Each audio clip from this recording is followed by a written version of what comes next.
வணக்கம். The deep டைவுக்கு உங்களை வரவேற்கிறோம்.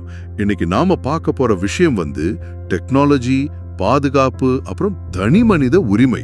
ஆமா, இது மூணும் ஒன்னோட ஒண்ணு எப்படி மோதுதுங்கறத பத்தி. எக்ஸாக்ட்லி. சவுத் கொரியாவுல ஸ்டாக்கிங்கால பாதிக்கப்பட்டவங்களை காப்பாத்த ஒரு புது மொபைல் ஆப் கொண்டு வந்திருக்காங்க. இது ரொம்ப ஒரு இன்ட்ரெஸ்டிங்கான டெவலப்மெண்ட். ஆமா, நீங்க கற்பனை பண்ணி பாருங்க. உங்களை ஃபாலோ பண்ற ஒருத்தர் அவங்க எங்க இருக்காங்க, எவ்வளோ வேகமா வராங்கன்னு உங்க போன்லயே ஒரு மேப்ல லைவா பார்க்க முடிஞ்சா எப்படி இருக்கும்? கேட்கவே ஒரு த்ரில்லர் சினிமா மாதிரி இருக்கு இல்லையா? ஆனா இதுதான் சவுத் கொரியால எப்போ நிஜம். வாங்க இந்த டெக்னாலஜிக்குள்ள கொஞ்சம் ஆழமா போய் பார்க்கலாம். சரி, அப்போ இந்த ஆப்போட பேசிக் ஒர்க்கிங் பிரின்சிபல் என்ன? அது எப்படி வேலை செய்யுது? ஓகே, ரொம்ப சிம்பிள். பாதிக்கப்பட்டவரோட போன்ல அந்த ஸ்டாக்கர் எவ்வளவு தூரத்துல இருக்காங்களா? ரியல் டைம்லயா? ஆமா, ரியல் டைம்ல எந்த திசையில வராங்கன்னு ஒரு மேப்லயே காட்டும். ஒரு அலர்ட் மாதிரி, ஸ்டாக்கர் 500 மீட்டர்ல வராங்க அப்படின்னு. ஓ, இது பழைய சிஸ்டத்தை விட ரொம்பவே ஒரு பெரிய அப்டேட் மாதிரி தெரியுதே. நிச்சயமா, பழைய சிஸ்டம் வெறும் ஒரு டெக்ஸ்ட் மெசேஜ் தான் அனுப்பும். அதுவும் அவங்க ஒரு சேஃப் ஜோனுக்குள்ள வந்தா மட்டும். ஆனா அது ரொம்ப மெதுவா இருந்திருக்கும் இல்லையா? ரொம்பவே ஸ்லோ. அந்த மெசேஜ் வர்றதுக்குள்ள நிறைய அசம்பாவிதம் நடந்திருக்கு. அந்த பாடங்கள்ல இருந்து தான் இந்த உடனடி தொழில்நுட்பத்தை கொண்டு வந்திருக்காங்க. அப்போ இது வெறும் ஒரு மெசேஜுக்காக காத்துக்கிட்டு இல்லாம அவங்க கையிலேயே கண்ட்ரோலை கொடுக்குது. எக்ஸாக்ட்லி, அதுதான் இதோட கோர். முடிவெடுக்கிற சக்திய, அந்த டிசிஷன் மேக்கிங் பவரை பாதிக்கப்பட்டவங்களுக்கே கொடுக்கறோம். ஓகே, அவன் இந்த வழியா வர்றான், நான் வேற வழியா போகணும்னு அவங்களே முடிவு பண்ணலாம். அது மட்டும் இல்லாம ஸ்டாக்கர் ரொம்ப நெருக்கமா வந்தா ஆட்டோமேட்டிக்கா போலீஸுக்கு தகவல் போய்டும்னு படிச்சேன். ஆமா, ஒரு குறிப்பிட்ட தூரத்துக்குள்ள வந்தா ஆப் தானாகவே போலீஸுக்கு ஒரு அவசர சிக்னல் அனுப்பிடும். இது வெறும் பாதுகாப்பு மட்டும் இல்ல, இது அவங்க மனதைரியத்தை மீட்டெடுக்கிற ஒரு முயற்சி. வாவ், கேட்கவே ரொம்ப திறமைப்பட வடிவமைச்ச மாதிரி இருக்கு. ஆனா இங்கதான் எனக்கு ஒரு பெரிய கேள்வி வருது. சொல்லுங்க. ஒருத்தரை இப்படி லைவா ட்ராக் பண்றது, இது அவரோட பிரைவசியை பாதிக்காதா? நாளைக்கு அரசாங்கம் யாரை வேண்டாலும் இப்படி கண்காணிக்க ஆரம்பிச்சுட்டா என்ன பண்றது?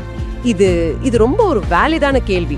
எல்லாருக்கும் முதல்ல வர சந்தேகமே இதுதான். ஆமா இல்லையா? இது ஒரு பெரிய ஸ்லிப்பரி ஸ்லோப் மாதிரி தெரியுது. ஆனா நம்ம ஆதாரங்களை பார்த்தா இதோட விதிகள் ரொம்பவும் கடுமையானதுன்னு புரியும். இது சந்தேகப்படுற எல்லோருக்குமான ஒரு கண்காணிப்பு கருவி கிடையாது. ஓ, அப்போ இது யாருக்கு மட்டும்தான்? முதல்ல ஒருத்தர் ஸ்டாக்கிங் குற்றவாளின்னு கோர்ட்ல ப்ரூவ் ஆகணும். சரி.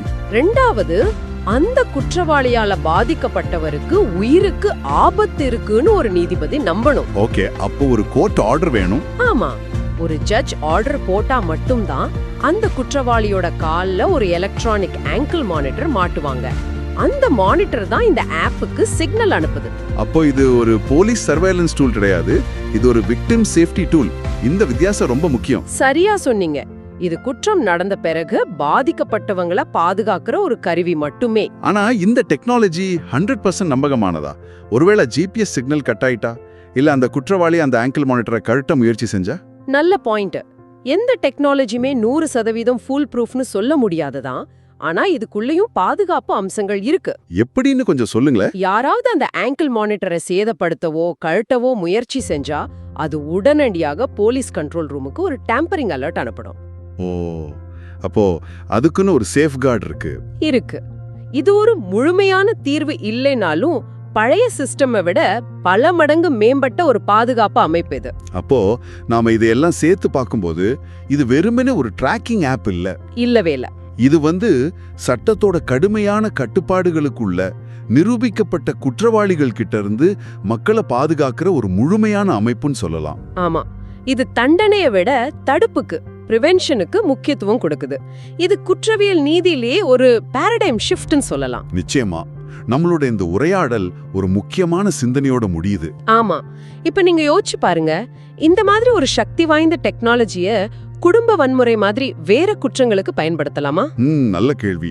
அப்படி பயன்படுத்தினா அந்த பாதுகாப்புக்கும் தனிமனித சுதந்திரத்துக்கும் நடுவுல அந்த சரியான கோட்டை நாம எங்க வரையறது? இத பத்தி நீங்க என்ன நினைக்கிறீங்க?